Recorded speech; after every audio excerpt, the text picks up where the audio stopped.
കസാഖിസ്ഥാനിൽ യാത്രാ വിമാനം തകർന്നു വീണ് നിരവധി പേർ മരിച്ചു. 62 യാത്രക്കാരും 5 ജീവനക്കാരും ഉൾപ്പെടെ 67 പേരാണ് വിമാനത്തിലുണ്ടായിരുന്നത്. അസർബൈജാൻ എയർലൈൻസിന്റെ വിമാനമാണ് അപകടത്തിൽപ്പെട്ടത്. 25 പേരെങ്കിലും രക്ഷപ്പെടുത്താനായതായി പ്രാഥമിക വിവരങ്ങൾ പുറത്തുവരുന്നു. അസർബൈജാൻ തലസ്ഥാനമായ ബാക്കുവിൽ നിന്ന് റഷ്യയിലെ ഗ്രോസ്നിയിലേക്ക് പറക്കുകയായിരുന്ന J282-43 യാത്രാ വിമാനമാണ് അപകടത്തിൽപ്പെട്ടത്. മൂടൽമഞ്ഞും മോശം കാലാവസ്ഥയും കാരണം കാഴ്ചമറഞ്ഞതോടെ വഴിതിരിച്ചുവിട്ട വിമാനം കാസ്പിയൻ തീരനഗരമായ അക്തൌവിൽ നിന്ന് ഏകദേശം 3 കിലോമീറ്റർ ദൂരെ അടിയന്തര ലാൻഡിംഗിന് ശ്രമിക്കുന്നതിനിടെയാണ് ദുരന്തമുണ്ടായത്. കുത്തനെ താഴേക്ക് പറന്നിറങ്ങിയ വിമാനം നിലത്തിടിച്ചിറങ്ങി ഒരു നിമിഷത്തിനകം അഗ്നിഗോളമായി മാറുകയായിരുന്നു. ഇന്ത്യൻ സമയം ഉച്ചയ്ക്ക് 12 മണിയോടെയായിരുന്നു അപകടം.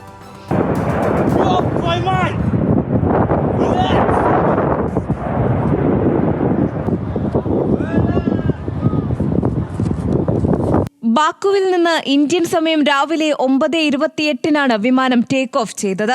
യാത്രക്കാരിലേറെയും അസർബൈജാനി പൗരന്മാരായിരുന്നു. റഷ്യ, കസാഖിസ്ഥാൻ, കിർഗിസ്ഥാൻ എന്നിവിടങ്ങളിൽ നിന്നുള്ള യാത്രക്കാരും ഉണ്ടായിരുന്നുവെന്നാണ് വിവരം. 25 പേരെങ്കിലും രക്ഷപ്പെടുത്താനായിട്ടുണ്ട്. എത്ര പേർ മരിച്ചുവെന്ന് കൃത്യമായ വിവരം ലഭ്യമായിട്ടില്ല. മൂടൽമഞ്ഞിനിടെ പക്ഷിക്കൂട്ടം വിമാനത്തിൽ വന്നിടിച്ചതായും സ്ഥിരീകരിക്കാത്ത വിവരമുണ്ട്. അക്തൌ വിമാനത്താവളത്തിൽ അടിയന്തര ലാൻഡിംഗിന് വിമാനം അനുമതി തേടിയിരുന്നു. അപകട കാരണത്തെക്കുറിച്ച് അസർബൈജാൻ സർക്കാർ അന്വേഷണം തുടങ്ങിയിട്ടുണ്ട്. International desk news Malayalam.